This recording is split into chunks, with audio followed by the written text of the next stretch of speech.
Welcome to the Blueprint Podcast, where we throw out the old blueprint so you can become who you were always meant to be. I'm your host, Jason Smith, and if you haven't already, make sure you click the subscribe button and share this podcast with your friends on social media and tag me in it at JBirdFit. Today, I have a very special guest for you, Donny Mallin, co-founder of Crucible Fitness and a former NCAA athlete turned passionate fitness coach. Donny blends over a decade of fitness expertise with a deep commitment to holistic well-being, extending beyond physical training to encompass mental and spiritual growth. Donny continues to evolve his approach, currently pursuing a CSCS certification to further his impact. Donny Mallin, welcome to the Blueprint Podcast.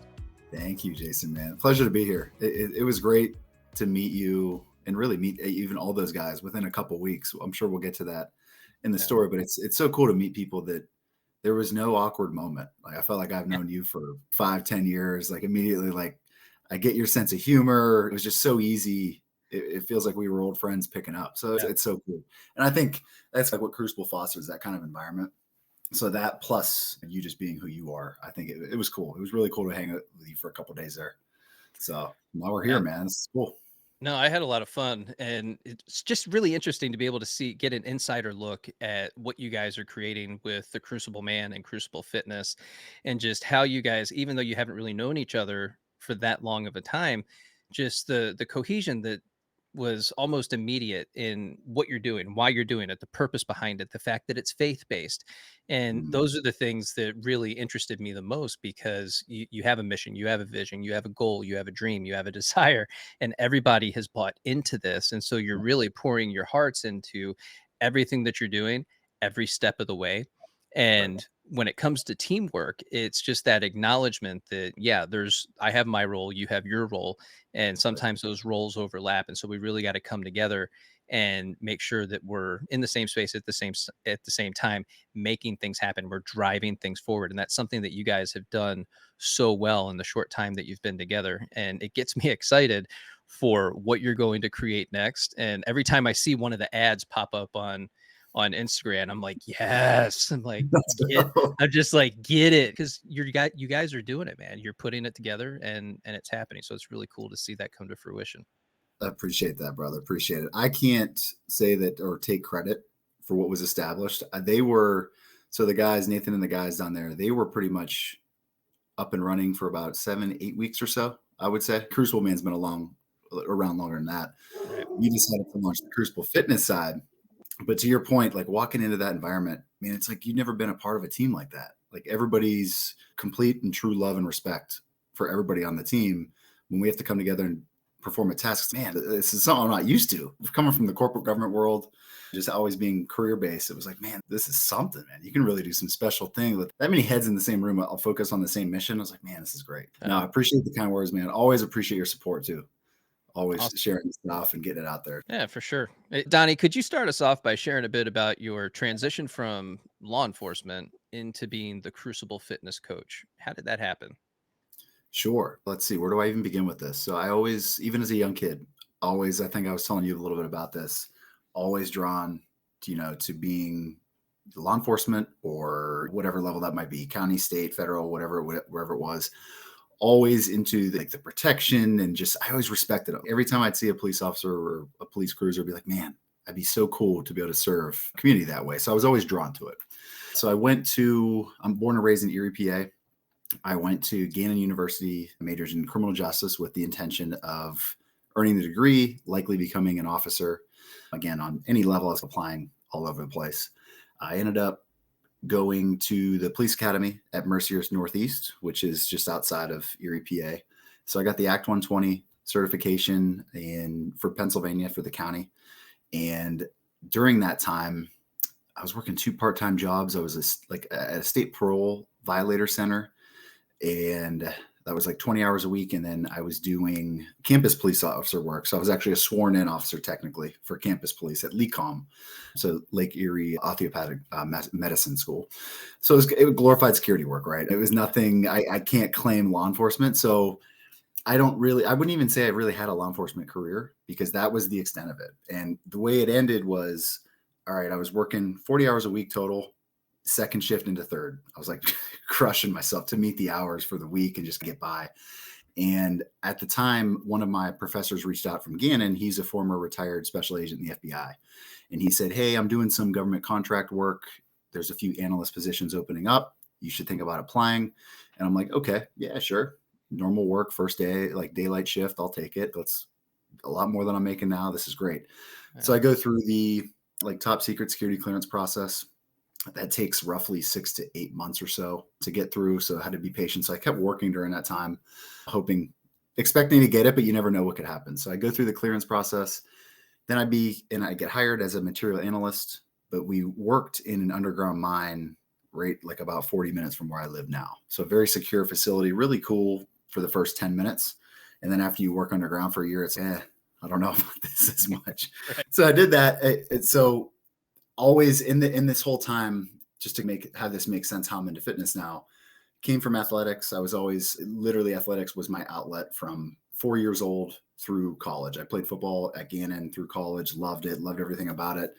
I like to think a lot of my values come from a lot of the coaches and mentors that I had in addition to my parents growing up. Like always could vent, always could release frustration, everything, anything you can think of.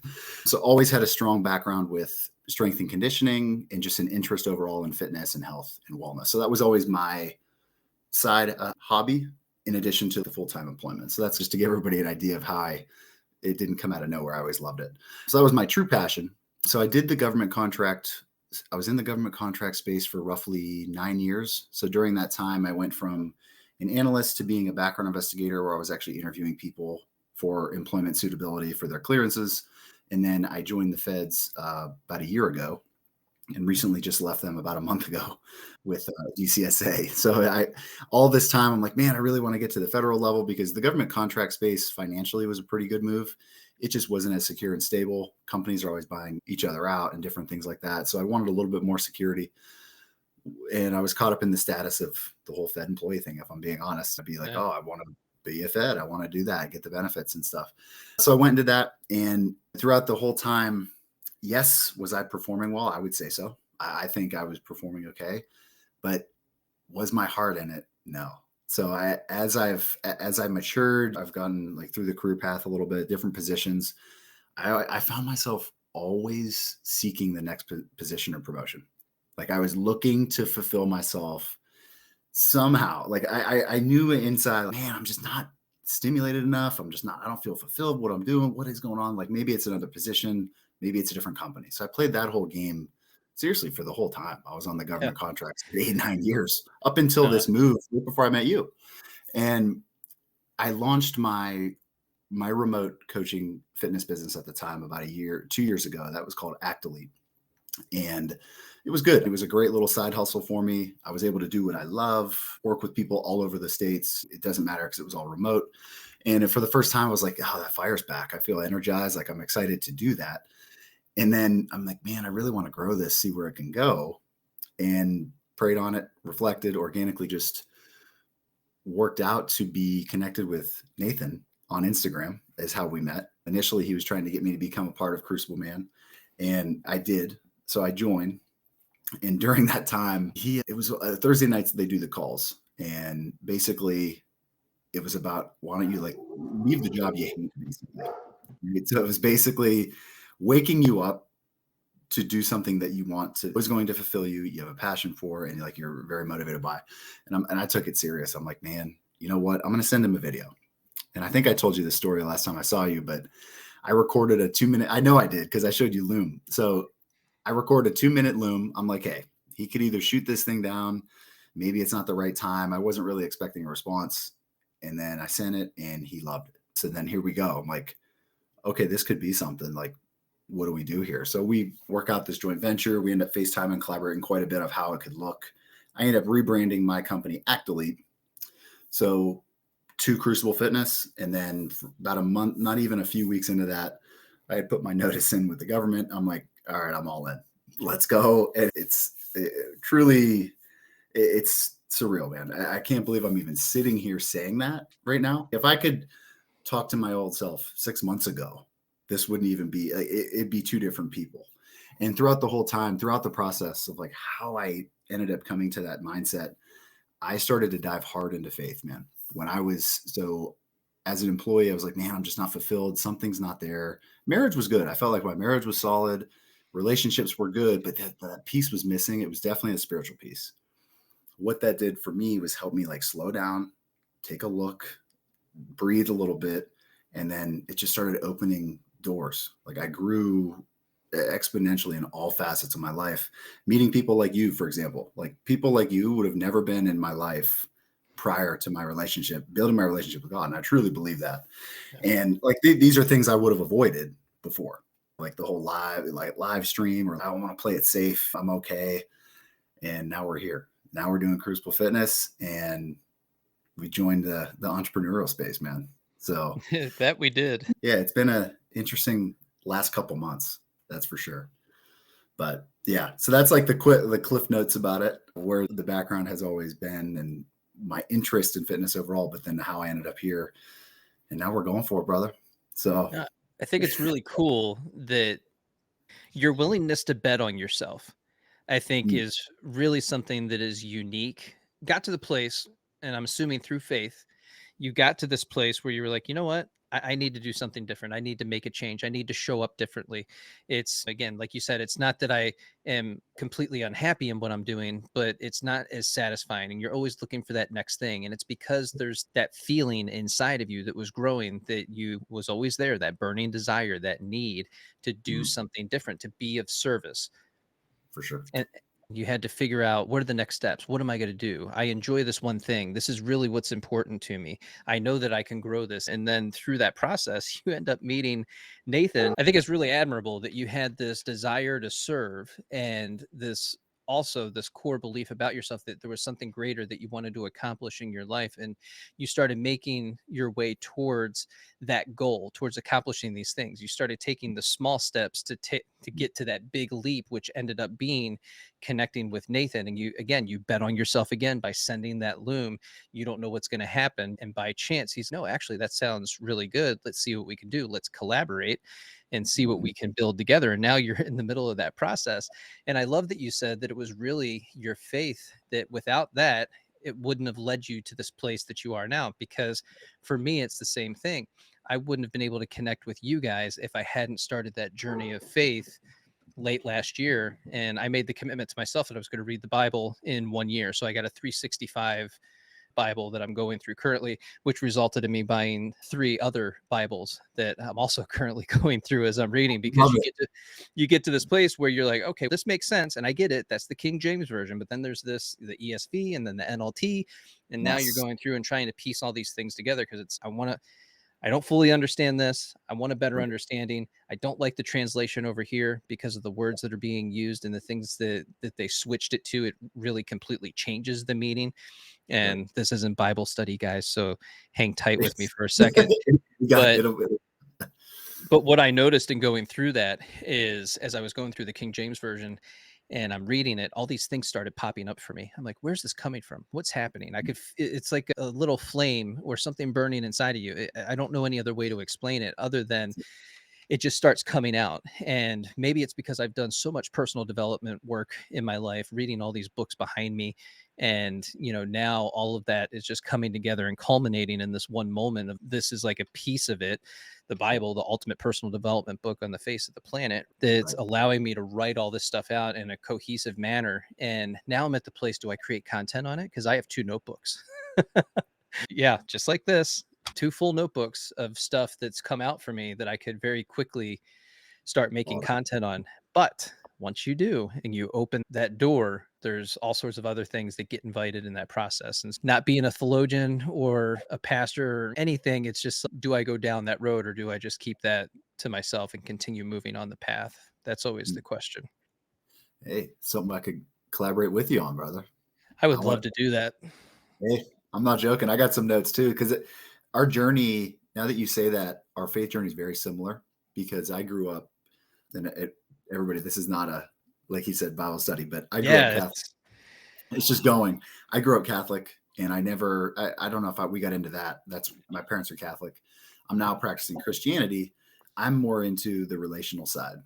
Reading the Bible really wasn't a thing when I was going through Holy Communion and confirmation and everything. Ever since that happened, you hit the nail on the head. It is like a little flame inside of you that it just gets bigger and bigger. And it's just this, I don't know, energy of like life and Yeah. joy and love. It's beautiful things. But yeah, no, to your point, that's exactly it. That was the turning point. It opened up my mindset just to see the good, see the opportunity, and have that faith over fear mindset. So it was totally, I attribute a lot of that to it. Definitely. The other thing that's very similar about us is we both fairly recently stopped drinking. For Yep. me, it's been about a year and a half, and I Same. think that's played a major role in this. Yeah. It's not that I had a poor relationship with it to begin with, but there were definitely reasons. You know how it is. You spend this time, your 20s and early 30s, that you're like in this pattern. And throughout that pattern, it's just okay. On Thursdays, we go to the bar, we do a little karaoke, we have a couple drinks, whatever. We connect with our friends and blow off Yep. some steam. And then that becomes the pattern. And then eventually you find that now when I'm stressed, when I'm frustrated, when I'm irritated, when I'm sad, when I'm lonely, when I'm depressed, that then becomes this crutch or Yep. coping mechanism or whatever it is that you want to call it, that you're using it for yourself, Yep. and it's unhelpful. And then you start to feel bad. And it's you get to that place where it's, you know what, I'm done. I don't want to do this anymore. And for me, it Right. was just like one day I'm like, you know what? I'm done. That's it. And that's why I don't claim sobriety or anything like that, because I don't know in the future, will I go on a vacation to Mexico and have a couple foo drinks? That's Sure. certainly a possibility. But for Sure. now, what I've been able to create through not drinking has been That's everything that you see here. And if I can do that while focusing on all of this, then why not keep going down that path? exactly. You Exactly. know? So our timelines are almost identical. Year and a half. So New Year's Eve 2022 would have been my last drop alcohol. And it was the same type of moment. There wasn't anything, I wouldn't say it was like a crisis that happened that made me stop, but Right. like you said, I was leaning on it on the weekends to vent that frustration or what, like a reward for working 40 hours a week. It's what are you doing, man? It's, I You don't get it. made Just it, buddy. you did it, buddy. Here's a, six pack and then eight. It doesn't stop. So like I was never an everyday drinker, but my weekends were built around social drinking. And it's, man, there's got to be more to life out there. So I can't ever, I can't, I don't claim the 12 steps or anything either. I never did that. Fortunately, I was able to just cut it cold turkey, and I don't miss it at all, Right. because the whole like trust in yourself concept did not start to happen for me until alcohol stopped. And then couple that with the faith piece, that's when you want to talk about clarity. You're diving into scripture, plus you have a clear mind, alcohol free. It's, oh man, this is a recipe for success right here. So that starts to compound day to day. And it's, man, now we're here. Now we're talking here. Like we're doing this, like this never would have happened with that. So yeah, it's so cool. So Another cool. thing that's interesting is I've had several clients now that have come to me for one-on-one coaching. They too have started reading the Bible. They come from traumatic backgrounds. They're the quintessential nice guy. That's what they identify with, which Mm-hmm. ultimately insecure attachment style. We're not going to dive into attachment styles here, guys, but just an acknowledgement that's what's going on in the background and what they're feeling. So there's a higher level of insecurity, there's Absolutely. fear, there's anxiety, there's frustration, and when they started leaning into reading the Bible and taking the time with it and sitting with it and then acknowledging it, taking notes on it, and then trying to understand their own mind through that process, what they found is they have a greater sense of peace. They have less anxiety. They feel more competent. They feel more confident in who they are. And they feel more capable in making decisions Mhm. as opposed to seeking everybody else's opinion about where they're going, what they're doing, and why they're doing it. They've now Yeah, stepped into their masculine frame, which is authenticity. It's who they really are. It's such an amazing thing to see the look on their eyes when they're making all of those connections in our one on one sessions, beautiful. because they start to sit up a little bit straighter and they're talking more directly into the camera. And it's just like, yes, that right there is it. That's you. That is it. And you've now met yourself. And so that's been one of the benefits that sitting down and taking that walk of faith has given people. And I just think it's an amazing testimony. I love what you just said about finally like knowing yourself, because Yeah. that's a very great descriptive language of what it feels like, because you're seeking all the answers for all these answers in the wrong places, right? Until you dive into something so sound like that, then it's, oh, okay, I get it. Now it's starting to make sense. Thank you, God. And then it just Right. all kinds of comes into play. But that's, and just going along with that, when someone like looking at the Bible as a whole, like some people say, man, it's just such a big book. Like, where do I start? What do I do? I'm like, just take 5 minutes to start your day and finish. Instead of scrolling on your phone, looking for that quick dopamine hit, open up a Bible, do that. You're going to feel a lot different starting your day and in your day that way. So that's always an easy approach. Absolutely. So my day actually starts with the Sarah Young devotional. Yeah, Jesus Calling, and there's several different versions of that they created over time. But it's so interesting because you get a little blurb that she writes out, and then some scripture underneath of that to go along with it. So I'm doing things twofold where I'm doing that because it's a little more it's easy to digest and get through, and it gets you thinking early in the morning as I make my keto coffee and put the coconut oil and all this stuff Oh, brother. and blend it in. Yeah, ooh, I love it. It's so good. That's awesome. But again, it's that journaling process, and I think journaling is such an important piece to all of this. Like, even if Yes, you're not going through scripture, if you can get to a place where you're willing to start putting things down on paper, right? You're angry, you're frustrated, whatever the thought, feeling, or emotion is that you're going through. If you can start getting that down and authoring your story, you begin to figure out all the different places and patterns in your life where you struggle or where you're stuck. yeah, And then as time goes on, if you can just stay away from technology for a little bit, stay away from some of the things that you're obsessing about on social media, to include all the things that you probably shouldn't be watching on social media. We won't get into that. You can go listen to episode 71 with Dr. Robert Glover, where we cover all that information on No More Mr. Nice Guy. But you, again, you get to this place where you start to manage your mind, and I think that's where so many men struggle today. Is everybody's claiming some sort of mental health issue or problem or depression or anger, rage, whatever it is that they're experiencing, but they've never taken the time to actually challenge those thoughts. I agree with that. And even faith component for sure, journaling, even outside of that, from just a self-development and discipline standpoint, like writing pen to paper, there's something about it where there's just that mental connection, and you can finally take that deep breath and self-reflect. And it just removes you from everything worldly for a minute, and you're in your own space and you can actually think clearly. Like there, until I started journaling, and that's how I started my journey. Two buddies and I, we read the same scripture chapter each day, and we send each other a screenshot of it, of like our journal, whatever. Just to accountability is one part of that, but two is just to show, wow, there's brothers doing this too. You're not Right. alone. Like, wow, he took the same thing I did from that scripture, or wow, I didn't think of that perspective. You mentioned the different versions. Wow, I never would have thought about that, or to apply that to my life in that manner. So it's just I love try. I'm a data nerd by heart. I really am. I love numbers and everything, but having like that personal diary journal to look, if you have to look back, you can, but how it helps you progress.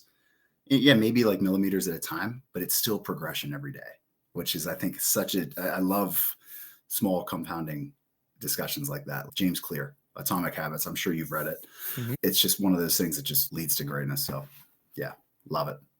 What are some other things that you're doing in your life right now that have just, like journaling, have impacted you or helped you move along in your growth and personal development? Really, it's making a non-negotiable time to do that.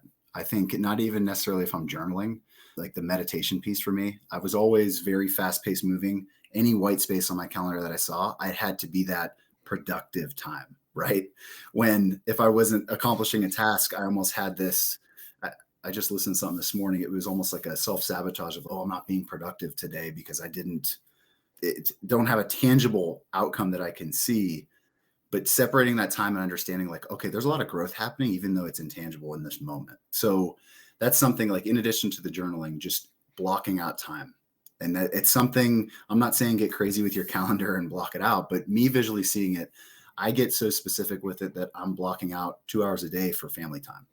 I'm not taking any sales calls, I'm not messaging clients, phone goes away. Because what helped me with that is I was present with my kids, but I wasn't, right? Physically there, mentally tapped. And I think a lot of guys can relate to that. And I think we even talked about that a little bit last time. But separating that time out, making it non-negotiable, just to into whatever that might be. Is that task toward a side hustle you're looking to do? Okay, do an hour a day. Commit to that. And for me, it was slowing down because I'm a very fast-paced minded person, and just breathing, like literally just breathing and soaking in life, formulating some thoughts. So that's a broad answer, but that's basically what I've been doing. I've just been blocking out my schedule for certain areas that and just doing that reflection of how can I be a better husband in this category, or reflect on the day. How can I have handled that situation differently? Still giving myself grace, but then teaching moment at the same time. Okay, here's how you can approach that going forward. So I was never doing that. So I was always starting my day 4 a.m., finishing 9, 10 p.m. without any decompression time. So Yeah. you can imagine, talk about compounding over time, the stress. And then you do that Monday through Friday. Okay, if alcohol is still in the picture, it sounds pretty good at that point on Saturday without taking that time. Yeah, separating the time, giving yourself the time to do it. You also have ADHD, don't you? Totally. Yeah. I never officially diagnosed. Never really went down that road, but I'll tell you what, man, you can probably tell I can like barely sit still right now. And in the classroom, they lost me, man. I just wasn't like, I knew what I had to do to stay eligible to play sports. So that, again, leaning back on athletics, it really did keep me accountable in the classroom. And even then, sadly, I was just doing what I needed to do to get a C plus. So I'm not on here claiming to be this scholar. I just wasn't interested. And when I Right. would find things that I'm interested in, I could lock in on it for 12 hours. So it was one of those things. Do I have it, or am I just not doing the right things? Is it what's going on here? So yeah, school was a struggle just from that. I just couldn't sit still, man. I just wanted to be active and do things. But yeah, do you Yeah. have it? Our story is so similar. So, like you, I haven't been diagnosed, but all my therapist friends are like, "Yeah, you've got it, man." Like, and I look back to being younger and in school and stuff like that, and I was not present. I was not there. I was in a different place, and my Yeah. leg is constantly going, and I'm just like, I can't focus, and I don't know what you're telling me, and I'm not fully understanding this. What that ultimately led to for me was struggling in school, being kind of average, a little below average in terms of Mhm. grades, and then not going to college until much later in life. For me, going to college, I would have been 33 when I started. Oh, really? And yeah, I was a chef for 15 years. And when 2008 hit and the economy tanked, I had a choice to make. And it was, you know what? I'm going to go to a junior college and start working towards my bachelor's degree. Don't know what's going to happen. I'll give it a shot, see what's going to happen with it, and transition into criminal justice. And so that's what I did. And I had lost my job and had been on unemployment and took a job for 30,000 less a year as a chef during that time period, and Crimea River, all the stuff.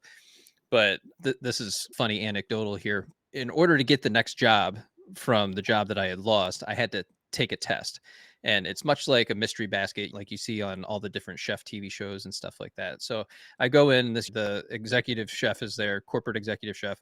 He's like, "Hey, here's your mystery basket. You have 2 hours, 4 course meal, put it up and call me when you're done." Great, Wow. fine. Did that. Did not get the job.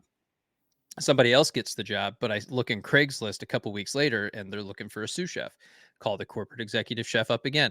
"Hey man, see that you still have a job opening. I need a job. You should probably hire me for that." And he's like, "You're going to have to test for the new chef." Fine. So I go in and I test for the new chef, make him a 4 course meal. "Here you go. Put it up. You're hired." Great. 3 months into that, "Hey, we're going to have to let you go." And I'm Hmm. just like, "You've got to be kidding me." At the time, I'm working for the University of Chicago, and this is where all this kind of ends up coming full circle, right? So I'm Okay. working for the University of Chicago. I get released from that job, but then I have to test for another job within the same company. And this is for a law firm. And this time I'm the younger candidate. I go in, I blow it out of the water, do a great job. I get the job, spend the next almost 2 years in that role, going to school full time Mm. online as I'm doing all of that. And Wow. then it wouldn't be until another 6 years later, after I get my bachelor's degree and get into law enforcement and start doing the job, that I go for my master's. And where do I get my master's at?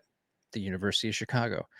I tell that story for people to understand that no matter where you're at in life, no matter what you're struggling with, there is an out, but you Yeah. have to be the one to make the decisions that are going to put you in that place to be able to attain whatever goals that you're aspiring towards. And Love that. that's on you. It starts with you. Nobody else is going to do it for you. There's no magical unicorn that's going to drop out of the sky and hand you this pot of gold and you're going to be like, "Oh, this is amazing. Thank you so much." No, it's hard work. It's a lot of effort. In order for me to go to school, I had to get my bachelor's degree. I had to go to a junior college. From that junior college, I had to go to a state school. When I went to the state school, it was 100 miles or more from where I was living in Chicago. So now I'm moving, but I need to get a job down there. What job can I get? I've been a chef for 15 years, so I need a chef job. Went into one of the top places in the area, said, "Hey, I need a job." Tested for them again, get the job. Now I'm able to go to school and get my bachelor's degree. So there's all these little steps over time that I had to take that ultimately built the momentum to get me to where I am now. And I'm so Mm, appreciative of having been able to go through that, because what happened when I was younger left me emotionally immature as an adult. sure. And then going to school and doing all these other things and being introduced to the things, I'm in rooms that I shouldn't be in. I'm doing things that, aren't for me. I'm doing all the things that I've told myself my entire life I'm not worthy of having, Sure. and that I'm not smart enough. I'm not capable. You can't Yeah. do this. This isn't for you. Money doesn't grow on trees. How are you going to pay for this? Why are you going to school? This is a waste of your time. These are Mm, things that people are telling me as I'm going through this process. And I had to sit back and say, you know what? No, actually, I can do this. I am going to do this. I recognize it costs money, but there's going to be an end benefit to this when I'm love it. done, because I'm going to be able to grow. I'm going to expand, develop, and I'm going to become the person that I was always meant to be. And that's how this podcast starts, right? To throw out Yeah. the old blueprint so you can become who you were always meant to be. That's where this came from. And so I Love tell people, if you're struggling, if you're going through it, you have to be the one to get yourself to that next level. that. Mhm. Nobody else is going to do it for you. And if you Right. have a dream, if you have a mission, if you have a vision, get locked into it and get it figured out. It is for you. You can have it. I love it. I love that. Sorry, And that, and that was a little and no, much. no, that was, you get now I'm sweating over here. That was amazing. So something common theme like among your story is you were taking action the whole time. There was Yeah. always like it wasn't just playing that victim or even having that scarcity mindset of oh I don't think I can because I know I can. I'm going to trust myself. I'm betting on myself here, right? Well, You I you lived in that state of mind till I was 33. And it wasn't yeah until I was 33 that I was prepared to say, you know what? I'm yeah not doing this anymore. I'm done. I I was 32. I Yeah. am. It just happened. It just happened, and it's along with that too. You mentioned okay, yes, there's an end goal of like where we want to end up. I always wanted to end up serving people somehow, and now I get to do it with something I love. It's a beautiful thing. Yeah. But there's a lot of stuff that you're going to have to do to get to that point. Like your part of your story, okay, maybe that wasn't the exact end game result, but it was still progress toward your final goal. So I always like to look back. I don't regret any part of my story. Right. I think it was all, if anything, preparing and preparation to perform now, almost giving it that callous effect of, no, I'm not going to let the little things hinder me from what my dream is, like what I'm meant to do. And then in those moments, there's still so much to learn, right? Like when I was a campus police officer or working part time, there was days where I didn't want anything to do with it. But if you can look at the glass half full in those moments, there's still stuff you're going to be able to take bits and pieces of and apply down the road. So there's never, I just don't feel like there's ever wasted time. If that makes sense, like it's not something that like just because you're not in that role or status that you're chasing. If or I was caught up in that, I was always caught up in status and title, but it's still progression toward a final goal. And being present in that mindset for me, I struggle with a long time, a very long time to understand, oh, maybe this is just meant to be this limbo period, whatever, still take action and go. But yeah, no, I love that story, man. I love that. I love that you brought up status and title, Yeah, because at the end of the day, it doesn't mean anything. nothing. Who are you impressing by doing the things that you're doing? What was it for you? Who are you trying to impress or to Uh, satisfy? I would honestly, I was always trying to please my parents. If Yeah. that's honestly, I was, and they acknowledged that like my successes all along, but I always wanted to. And it was more them and then really myself. I was like, I'm trying to prove to myself that I can because I lacked a lot of that confidence and trust, but really wanted to make a lot of it for going to school, getting the job and everything. A lot of that was aligned toward pleasing my parents, which now I can look back on and understand that. And then to a certain point, now I'm like, okay, God, I need you. I need to reflect on what you want me to do as far as purpose goes. Now I'm trying to please him. So it's a complete shift of mindset and living out. But it was for a while up until a couple of years ago, really, it was what would my parents think? And it's interesting that I'm grateful for everything they did, but to have that carry so much weight in my thought process and actions, I was like, wow, man, maybe it's good to have that. I think it's good to have respect for your parents. Don't get me wrong, Right. but at the same time, could hinder you from doing what really you're meant to do. So that's yeah, I would say Yeah. that's where me. I think for so many men out there, they end up losing themselves Mm, because they were born and bred to be a good little people pleaser, to be a good boy. And that's exactly what they've done their entire life. And you see this in the big complaints on social media in terms of dating and relationships and what's happening. There's this epidemic of nice guys out there or people pleasers. And it's because that's what you were born and bred to do and be.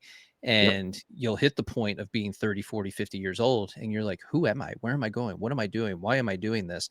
Yep. How did I end up here? I haven't lived my life even close to one, what I'm capable of doing, and two, with what I actually want to be doing. It's like you have more gas in the tank, but you're afraid to let it out because Yes. what if I do this and I fail? So quintessential nice guy or people pleaser will carry a story in his head his entire life of all the things that he's capable of doing and what he's going to do and what's going to happen. And you live in this story and you might make some steps and gain some momentum in the direction. But then self sabotage always steps in Mm, to pull you back down to what you're used to, your emotional baseline, what you think yes. you're capable of having in your life. And until you're willing to go past that threshold, you're going to find that you will struggle and you will fail and you will flounder every step of the way until you start believing in yourself and recognizing that you have to take care of you physically, mentally, emotionally, and spiritually. And then that translates into all these other things that will Yes. give you the growth that you actually desire and that you're capable of. So true. It's so true. Just that whole thought of, man, like it's in your mind, like that we talk about that burning desire, right? It's in there. Like trying to find, I always mention the wise counsel a lot when I talk about my whole journey and what I attribute a lot of, I would consider success and development and growth is because I finally got to the point where I knew I had all these feelings inside. It was a burning desire. And I'm like, do I talk to people about this or do I just keep this to myself? Like, where do I go like with these feelings? And I'm sure you were raised similar, but it was handle your stuff, figure it out. We don't want to hear complaints or vulnerabilities being shared, really deal. And I just adopted that mentality up until really a few months, like within a year ago. And it's, oh, wait, I can share these things. And there's other guys that have similar stories talking to you already. It's okay. And now I can actually get help, get it, putting this into like an action. It's like, oh my gosh, this is amazing. But having to get to that point takes a lot of getting to know yourself first. You brought that up Yeah. earlier and developing. I wouldn't have had the confidence to even approach someone like you or Nathan or the guys or these guys. I have a lot of like spiritual mentors in my life right now, locally here, that I would have never been even in a discussion with if I was just keeping my head down and just trying to make something out of nothing. You know what I mean? It just doesn't add up. But yeah, it's once all that comes into alignment, it's amazing. It's a beautiful thing. Like what can come out of that and sharing those vulnerabilities with people. It's amazing, man. Truly I amazing. ag- I agree. How has your faith impacted your leadership role in your family? It has changed everything. So my wife, I would give her the credit of being the spiritual leader prior to even she was the one that really brought me to a close relationship. So I have to give her credit when it comes to my faith journey. But now that like my son and daughter and my even my wife see me as making raising our family up in the kingdom, it's changed everything. Like it's man, I can't even put it into words. I'm almost more proud of living that like devout kind of life that way for our house than any accomplishment I've made outside. Like our kids know Jesus, know God, like they know everything. And it's just the values. I think to me, it's helped me become more present and intentional with my actions in my family. Like it's action with intent now and a purpose. Oh my gosh, I'm nourishing kids here. What Yes. value can I bring to them? And I don't know what the stat is. Don't quote me on this, but I think when the father is a spiritual leader in the home, I don't know if you've heard this stat or not. I think there's about an 80 to 85% success rate that the children will also follow in that faith journey. When it's vice versa, I think with the mother is usually, and that's the most common, I think it's about a 20% success rate. That's not a jab at anybody. I'm just saying, I think hearing that stat helped me too. Like I said, I'm a numbers guy, but I'm like, wow, I can see that impact, right? Like you're a model Yeah. without even saying anything. The eyes are on you. That's something that having kids really helped me realize. Back to the alcohol discussion. I don't want them to see me, not myself. That's ridiculous. Like I would never want them to see that. I guess that is a vulnerability, but it's just at the same time, it's just I'm not the right person in that right of mind, the frame of mind. So like faith has just helped me understand just the values, like the true intent of values for my house. It's beautiful. No, I love that. And Ed Milet, he even says these things are caught, not taught. Oof. And yeah, it gets you right when you hear it because it's just you can go back and put yourself in the position that you were at 5 and 6 years old. You can see it from that perspective, or at least I have the capability to put myself in Mhm. that place. And it's almost like it was yesterday. And you can see these things that are going on and you catch everything and you don't recognize it at the time until you're much older. And you can go back now and use the language that you have as an adult now to identify what was going on in that moment in time in your life Yeah, and the various challenges that you had throughout childhood. And that's actually part of the reparenting process is being able to go back to those time periods in your life and make those identification of the patterns where you struggled the most. And that helps you then close the loop on those old circumstances that have kept you feeling stuck. That's really that walk of faith is that gift that you're giving to your children because you're showing up and you're showing them and they're catching these things from you. And so I can right. see the impact of that down the road, what that might look like as they grow older. Certainly. And then to that point too, we talked about mental and physical as well. I like that my children and spouse witness me taking care of myself. I don't do it to be vain or flaunt things on social media. I really don't. I do it because it makes me feel good. One, I think taking care of self is how you really you can be the best leader. But them, just like you said, it's caught. They witness, they eat the food we eat. We don't need to heat up mac and cheese and chicken nuggets because they see mom and dad eating properly and like getting the right sleep. And it's amazing how much communication occurs without any words being said. It's unbelievable. It was never in a perspective for me until I became a parent. But so if you think about trying to find your purpose, find your why, or you need motivation, how about being a role model? Not even if you don't have kids, how about being a role model for peers? Like you can be the example, right? Like you could be the change agent for a whole group of people. So it's almost like a movement in itself, just being an example for people, helping people get there. That's where I'm at. And it's, man, it's amazing. Just walking the walk, I guess is how you'd say. I agree. It's what's going to ultimately make you successful through Crucible Fitness and all the men's lives that you're working with and that you're going to touch throughout time with your sphere of influence because you've, again, put faith in yourself and you bet on yourself that you're capable of doing this and reaching out to these people. And you're going to start changing so many people's lives for the better because they're going to resonate with who you are now as a person.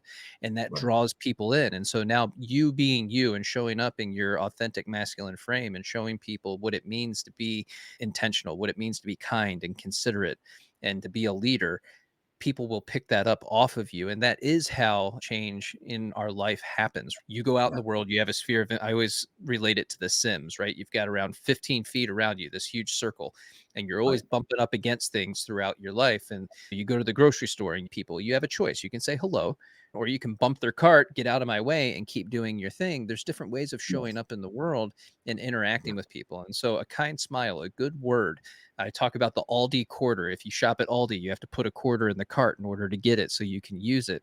And there's always Yes. somebody on the way back that doesn't have an Aldi quarter. And Oh, they're looking frantically in their purse. They're playing around like they had a quarter in their pocket. Nobody has a quarter in their pocket. So stop playing around. I don't want to go down a rabbit hole on this. I'm totally the guy that forgets the quarter and then Uh, tries to muscle all of the week's worth of groceries in a box. So I'm that jerk off at the checkout that's okay. I can't even like balance this. Can I set this down somewhere? Yeah, oh, that's that's a good funny. analogy though. Oh, it's I good. love it. So So let's get back to Crucible Fitness for a second. Can you share some strategies or practices that you teach in Crucible Fitness to help build mental resilience? ooh, and I'm glad you even brought that up because my first comment was going to be that any transformation, physical transformation, let's say, it's absolutely more mental than it is physical. Your body is going to go where your mind tells it. So I think some strategies that I like when people look at it, I just say, okay, we need to break this down. You have this goal, this dream body. That's great. That's a purpose. That's a why. You're motivated to be a better parent or better, more energy with your kids, whatever. That's excellent. We start there with the purpose. But then it's okay, how do we implement that?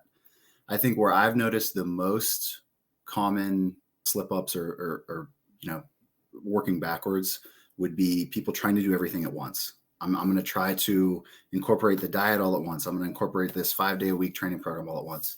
I'm going to get all my supplementation in order all at once. And it doesn't have to be that way. Literally, I just tell people I go back to the block scheduling. I'm very big on that. Set a non-negotiable time on your clock. That's when you're going to move for 10 minutes outside of your normal daily routine. But when I'm starting people on training programs, I don't even put them through the hypertrophy week 1. I have them for the first 2 weeks set small habits that we can build on and compound later. So it's simply, like I said, 10 to 20 minutes a day. You just give me 10 to 20 minutes a day, give me 14 days, and let's just track what you're eating. So I get an idea of, show them how we can track just to get a baseline, right? We're not going to throw it all in there at once. And at the end of the 2 weeks, what we notice is significantly weight loss already, just from the extra movement, right? The output, just that little bit of increase. The mental clarity is better. They accomplish something. It's not a very, ridiculous task to walk 10 minutes a day. A lot of people think they don't have time for it, but once you sit down with their schedule, you really do. And you just start to do these little things each day. And then we start building, okay, 10 minutes can turn into 2 10-minute sessions. And then depending on schedule, you can get that route. But all it does for me, the easiest way to explain it to anybody is take a step back, look at the final goal, but set the small little battle wins along the way for that ultimate victory. So that's where I sit everybody down and just say, it's not that we're overcomplicating it.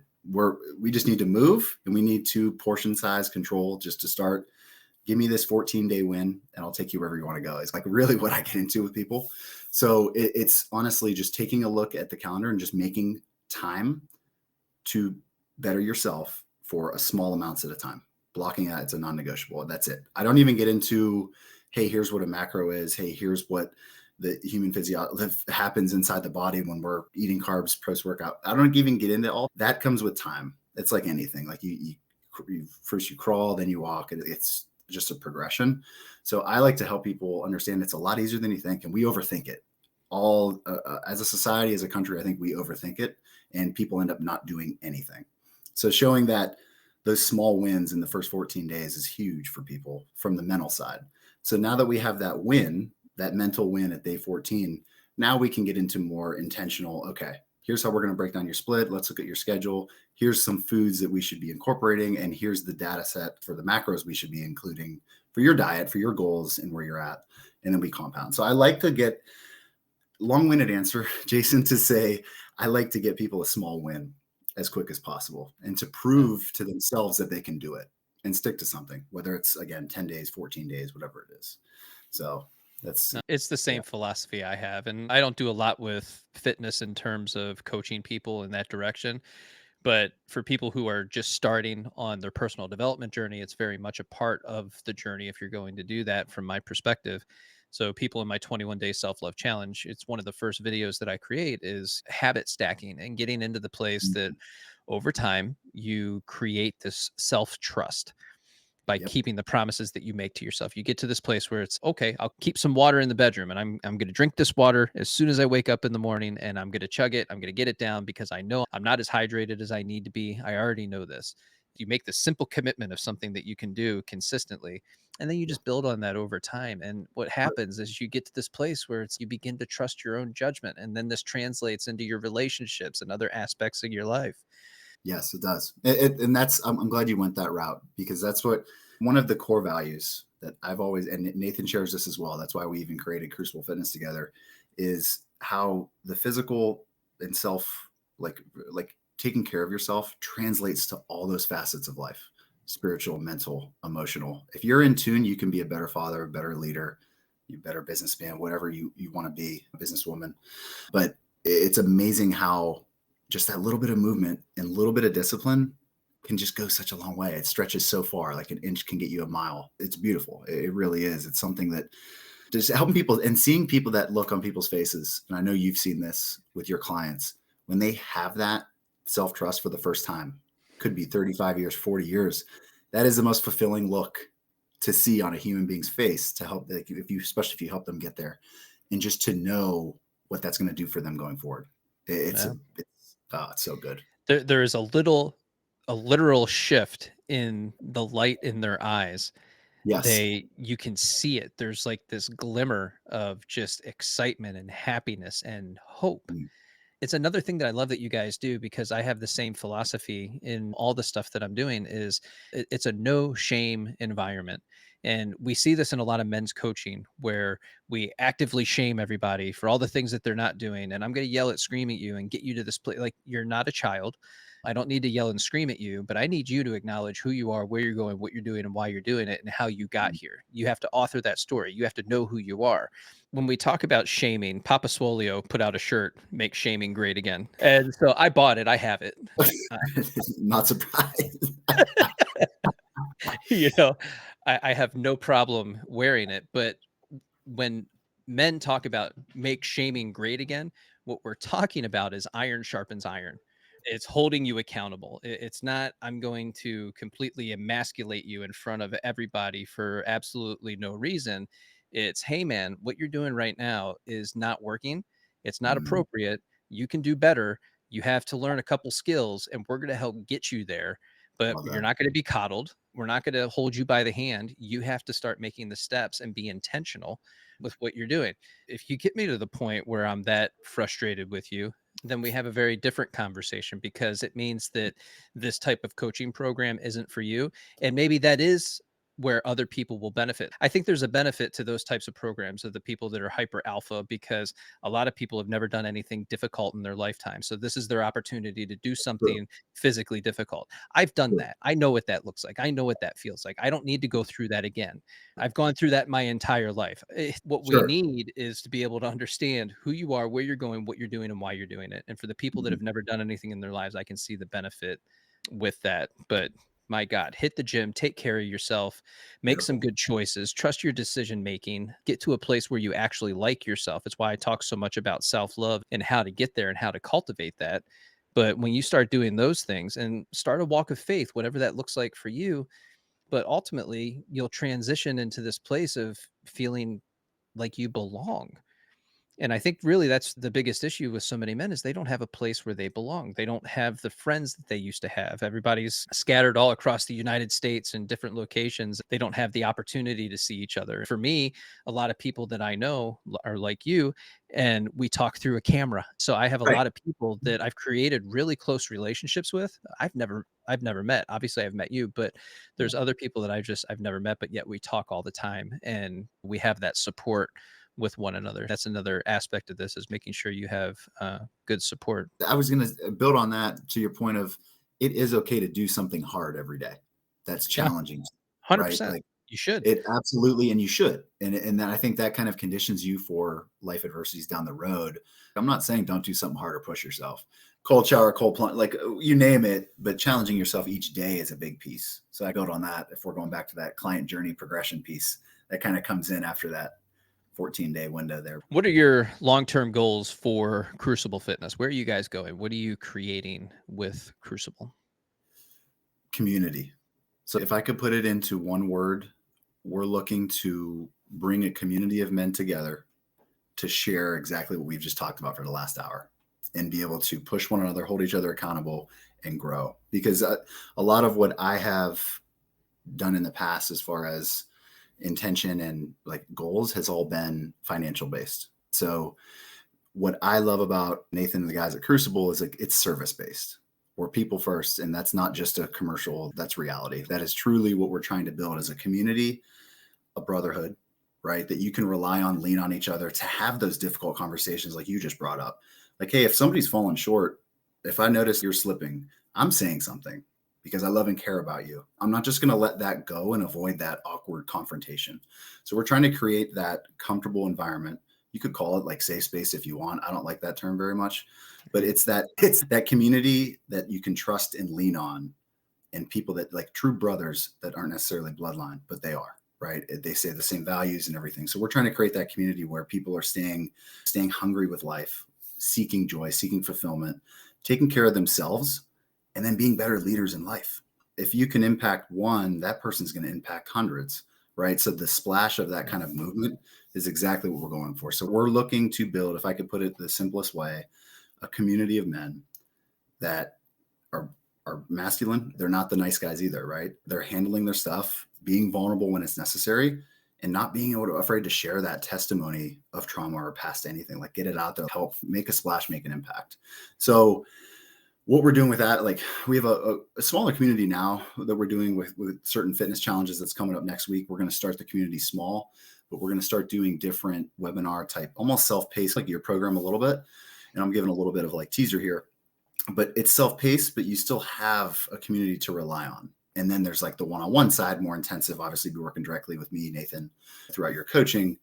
But that's another long-winded answer for you for community, man. I think that and it's a common theme even amongst our conversation of the collaboration, right? That brotherhood, community aspect. That's what we're going for. This isn't just another remote fitness coaching company. This is honestly sharpening iron with other pieces of iron and then building God's army, man. That's exactly what we're looking to do. Yeah, and I love that the focus is physical, mental, emotional, and spiritual. It's very Mhm. much what I'm doing here, and I think that's where so many men struggle is with each one of those components and making sure that you're pouring into each of those cups each and every day and having a system for that. And if you're meandering through life and you don't have a system and you don't have any goals or aspirations or dreams or desires and you're not working towards anything, then Mhm. you have no purpose. So you will struggle, you will be fearful, you will be angry and resentful, you will be rageful. You have to give yourself that purpose. Nobody gives that to you. That's what I love about groups like this is because you guys are secure in your own purpose of where you're going, what you're doing and why you're doing it, but then you're also allowing men to come together in a shared space where they feel supported because you're actively interacting with them and it's not like you pay, it's a one and done and now all of a Right. sudden you have no community support whatsoever. You're actively in there, you're communicating with them, you're driving them, you're answering questions, and I think that's what makes you unique in the space, and I think that's a really wonderful thing that you got going on. Appreciate that, brother. One of the things I like getting from people are book recommendations that help you through your personal development journey. I was wondering if you could share 3 recommendations with the audience. I would. So my first, I brought it up earlier, so I spoiled it, but Atomic Habits by James Clear. That's one of my go-to books. This one here, Infinite Game, Simon Sinek. I'm not sure if you read that one. Beautiful. Basically, I love the concept of that book because if you think of life on a continuum or an infinity symbol, there's never just A to B, right? We're always constantly moving. So it's a lot of like mindset, mental strategies there. And then in the intention imperative, Mark Sanborn. Hmm. What's that one about? So this is it takes you through it's a lot of intentional leadership based. So there's a lot of just different, disciplines and how you work with different groups of people, like basically just different approaches and how you can handle certain situations. So basically like the world as it is, how can you make different personalities and mentalities work with you? So it helps you understand, again, getting to know yourself and really just making you a successful leader overall. So it can translate into anything. That's what's interesting. Like we're leading stuff all the time, whether we don't have that title that I talked about earlier or not. So that's why I love books like that. But honestly, my favorite book out of those 3 is the first one I mentioned, Atomic Habits. I think that it goes along with what we've been saying here. Those small little wins, those small disciplines compound over time and just it leads to great things and great change. So those are my 3. You I put me on love the it. spot. I wasn't even ready for that. I think it's important because you're in the space and you're constantly doing the work. So I like that. And then last question. I was watching this TikTok this morning at 4 in the morning because that's when I got up. And it was a series of questions that you can ask people to really get to know them or to try and gauge where they're at. And so my parting question to you is if we were to meet up in a year, what would we be celebrating? I love this question. Yeah, it hit me so hard when I saw that. I'm just like that to I love it. I think it's a really great way to get people thinking and to pull some extra information out of them, but also to help them be guided through the process of where am I going? What am I doing? What do I want? What And will just for there a be minute, to celebrate? to be honest, Jason, I didn't have a quick answer for that one because I haven't thought about a year from now. But what came to my mind, if we're having a conversation, what I would like to share with you is just the testimonials of people that we've impacted in a year. Not bringing up revenue, success from that standpoint, nothing like that. Obviously, growth would be celebrated. The lives that we changed along the way, like Yeah. hearing those stories. That's again, that's broad, but I'm trying to keep that humble mindset throughout this whole thing, no matter how much success it has, it doesn't have, whatever. I want to make sure that it's people based. And I know you're that way as well. So I think it'd be something cool, like really for us to share. I think that's something even successful entrepreneurs, if we could share how many people we serve, not bottom line numbers, instead of looking at people successes rather than the revenue base, that's where I would see us. And I honestly, I wholeheartedly would say that's where our conversation would go anyway, knowing you, what you stand for. What was your answer to that question? Or what would you say? What's so interesting is my life has changed significantly over 2 years. So it's always cool to see just how far you can come in a year, what you can accomplish in 365 days. And I look at the past year and what I've been able to do. The podcast, again, I don't like quoting statistics, but we just hit over 75,000 downloads within a 1 year period. And so that feels good. And again, I didn't have a metric for that until I started talking to other people that were podcasting, and they're like, "No, that's actually really good because we're not there yet and we've been doing this a little bit longer than you have, and it's okay." Thank you. That's a great frame of reference. So I'm just excited to, like you, reach as many people as I can and get them to love themselves enough Yes. enough that they're willing to say things like, "No, that's not for me." That's my goal. My tagline is helping you heal the relationship you have with yourself. And the reason for that is when you heal the relationship with yourself, you begin to trust yourself. You then begin to trust other people to be who they are as well without trying to fix or change them. And I think that's a struggle that so many people have is I need you to be different in order for me to like you, in order for me to be with you, in order for me to fully experience you, but ultimately be comfortable with myself. I have to change you in what I need you to be. And the reality is you need to be you so that you can enjoy people as they are and see the beauty in that and recognize that it's not your job to fix or change people. And if people aren't showing up for you in the way that you would desire them to, then that's just not your person. Those aren't your people. That's actually a no for you. And Love it's it. so hard because we don't want the rejection. We don't want the abandonment. I've imprinted on you. I've made you my person. You have to do all these things for me and be all the and meet my needs and all this other stuff. It's no, that's actually your job. And so many people get so frustrated with that aspect of the healing journey. They're like, I can't even hear that. I can't handle that. But that's the goal, to get you to love yourself so much. And then for me to get those testimonials a year from now of the lives that we've changed. It's happening more and more on Facebook. People are dropping reviews. They're also just dropping general comments that I haven't been able to collect them all because there's been so many, and I don't have a virtual assistant or anything like that. But it's been really cool to see just that type of impact. If you go to my Instagram and you go to highlights, you can read some of the things that people have been writing, and it's just that reminder that you know what, this is changing people's lives. It is having an impact, and I do need to keep going. So And I was going to say, when maybe a day you don't feel like it, or a day that you're letting the enemy thoughts in your mind, oh, I'm not meant to do this, read those. well, that's every day because of sales. It's like I'll tell you what, it's more often than a lot of people are willing to admit. sales are not where they're supposed to be or where I Yeah. would like for them to be, and I don't even know what to do about that.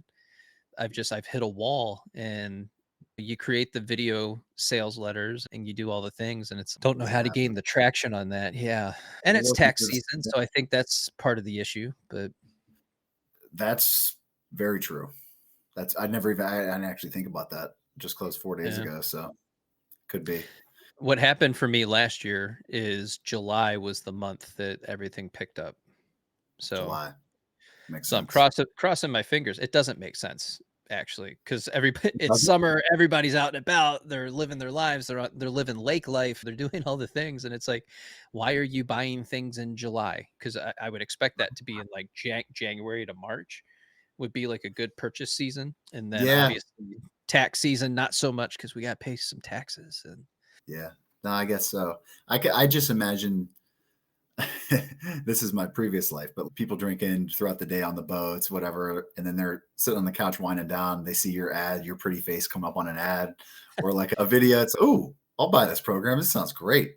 I don't know. Yeah, they're half schmammered and they're like, "Oh, it's Yeah, yeah, $67. Okay." yeah. Exactly, man. That's what I'm saying.